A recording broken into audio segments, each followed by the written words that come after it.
The media. I'm not going to spend a lot of time on this because if you don't know by now that the corporate media is off the charts corrupt, if you're still watching cable television for information, I understand you might want to see the pictures, the video, but if you're really sitting there and watching any corporate media for information, I can't help you. I can't. So here's just a short sample of the national press saying that Donald Trump is directly responsible for the riots yesterday. Go. I'll be honest, I'm still sort of having chills by the fact that the sitting president of the United States actually encouraged this behavior and encouraged what is happening right now. President Trump, if he wanted to, and there is really no reason to think he wants to, he could stop this. He could stop it with one tweet, and he will not because, frankly, he likes this. These insurrectionists took their marching orders from and wore the colors of a very small man, once considered the leader of the free world. A man who has shown himself to be a coward, who has whipped them into a frenzy with lies about the election ever since he lost more than a month ago.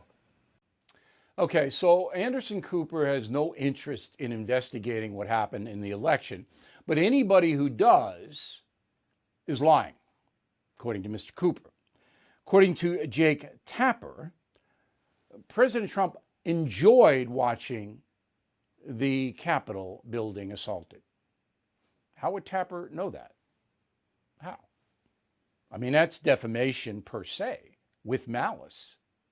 Now, Donald Trump can't sue because he's a public person, and our laws are insane in this area.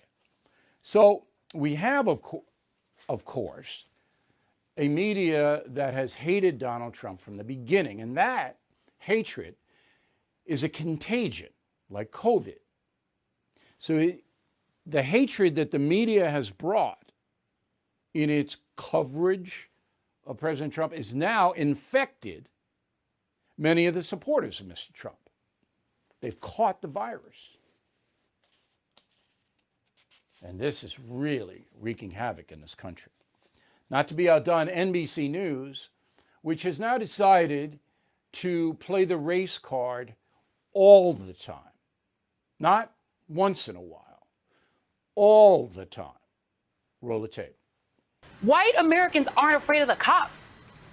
White Americans are never afraid of the cops, even when they're committing insurrection, even when they're engaged in attempting to occupy our Capitol to steal the votes of people who look like me. Because in their minds, they own this country, they own that Capitol, they own the cops. I'm not even going to comment. But NBC News has put that person in a primetime position.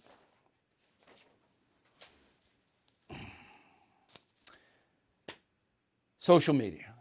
So Donald Trump gave Facebook, Twitter, YouTube an excuse to ban him. Now, the excuse is flimsy, that Donald Trump incited the violence in Washington. Nevertheless, Facebook, Twitter, and YouTube have banned him.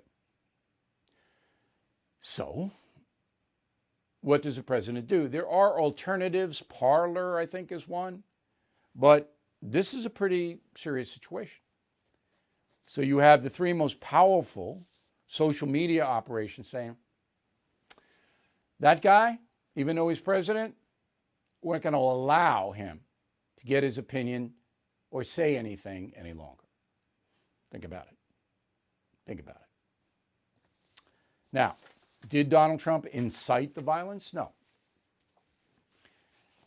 But he made a huge mistake, a mistake that's going to hurt his legacy. So 100,000 people are in D.C. supporting Donald Trump's contention that the election was fraudulent. He knows that. He knows there's anger in the air. He gives a speech to his supporters. That's perfectly reasonable to do. They are supporting him in his view of the vote. I would have done it. But in a speech to 100,000 angry people, you got to tamp down the anger and roll up the facts, just as I do on this broadcast. So you have to say a number of times, please do not be like the George Floyd protesters who did damage to people and property. Please do not do that. President Trump should have said that, tamped down the emotion, and presented his case with facts. He did not. Huge mistake for his legacy.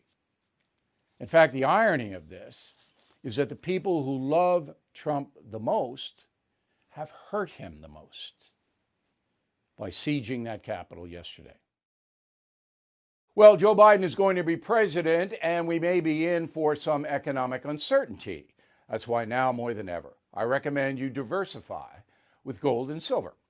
The only company I recommend is American Hartford Gold. So please call them right now and tell them Bill O'Reilly sent you, and they will give you up to $1,500 of free silver on your first order. Now, since I've been recommending American Hartford Gold, gold itself up over 40%, silver up over 60%. So don't wait. Call 866-501-5201. That's 866-501-5201, or text BILL to 65532.